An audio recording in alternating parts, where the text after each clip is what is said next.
Hey, it's me, MLB, back again for part 2 of Be With Me, Kirishima X listener.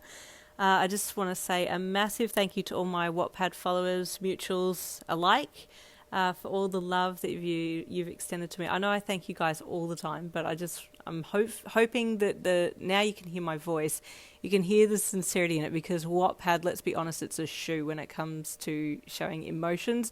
It's only like 3 emojis that work. So yeah, thank you to those who have found me on YouTube and that want to come across to Wattpad and say hello. I don't bite, promise. You can come and say hi. I do respond to everybody on there. So let's get into this next chapter of Be With Me. This is chapter 2, Dreams Dashed. Mummy, can I go play at Sharky's house? Your adorably excited little voice pierced her morning coffeeless stupor. Oh, what time is it, darling? She asked in a croaky voice, only just having woken up herself. 20 o'clock, you replied with sincerity, a dead serious look on your face. Poor Mum had to look away to hide her smile. She glanced at her wristwatch. Sweet pea, it's very early. I don't think Sharky would even be awake at this tap, tap, tap. Your mum turned to the kitchen window to see a stick smacking against the window. The owner of the stick was too short to be seen, but she had a fairly good idea of who it might be. That's Sharky, you replied excitedly, bouncing up and down. Mummy, please, can I go play? Your puppy dog eyes would have melted every heart within 100-mile radius of the house. Yes, darling, you can go, but please be home for lunch, she called as you tore off down the hall. Months had gone by, and every waking moment was spent with your best friend Sharky. You loved to play with him and he with you. The two of you would invent games to play and would chat about your favourite things and what you wanted to do when you grew up. Eijirou loved the hero named Crimson Riot and had a lot of his figurines. He wanted to become a hero one day too, and would often ask to play savings, where you'd pretend to be stuck somewhere or to be held captive by a bad guy, and he'd come and save the day. You loved how heroic he was, and he was always very kind when he saved you. Eijirou often told you could be a hero too, but you didn't think so. My quirk isn't very good for saving, but it's good for fixing, you would say. Eijirou's quirk was called hardening. He could make any part of his body as hard as a rock, and it definitely came in handy if he activated it when he fell. He wouldn't get hurt at all. You thought that was pretty cool. One afternoon, you and Sharky were having an afternoon tea picnic under the old elm tree when a pack of rogue dogs happened to pass by. The dogs, being drawn by the smell and sight of food, trotted over to take a better look. They weren't mean dogs, but they were big, and their desire for food made them target-fixated, so they galloped over and crashed your picnic, food flying everywhere. Being only 4 years of age, this sudden frenzy scared you silly, and you jumped up and screamed, ready to run for home. As you started to run, you tripped and fell, spreading your hands out to catch your fall.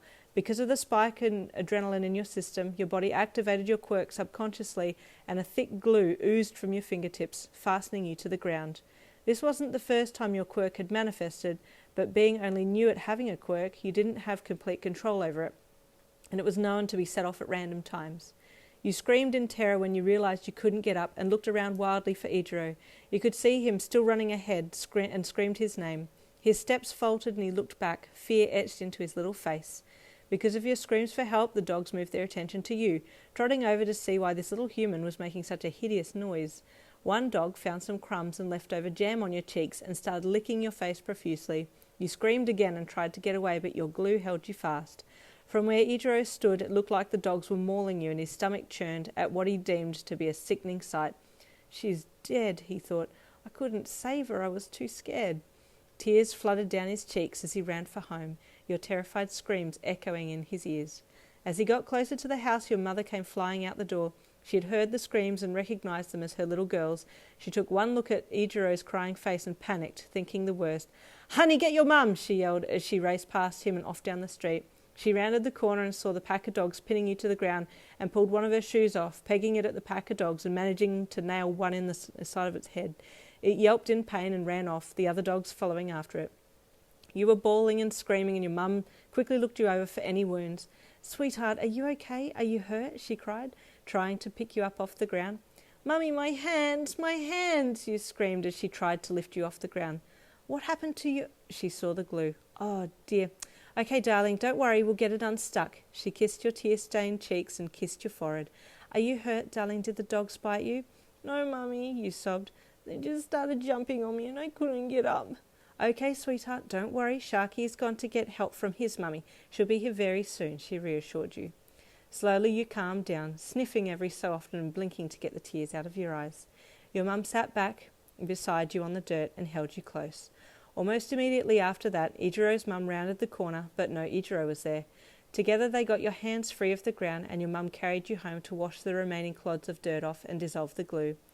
Where did Sharky go? You asked Eijirou's mum. I'm not sure, honey. I'll go get him and get him to come visit you once we've got you cleaned up. But no Eijirou came. The next morning you went to knock on his door. Mrs. Kirishima opened the door and welcomed you inside.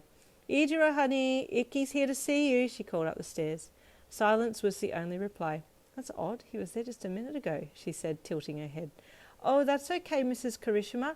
I'll go up and see him, you told her brightly and started heading up the stairs. And that ends chapter 2. There was a request to hear the voice of Twonkle, my husband. To all my Filipino listeners, Musta mga tao, this is Pinoy ni asawa ko. My husband is Filipino. To all those that don't know, my Tagalog is shocking. I do apologise. So he wants to say just a little message to everybody. Say hi. Hi everyone. Yes, this is Twinkle, and I am real. That is all. So there you go. Stay tuned for part 3. I'll have that up very soon.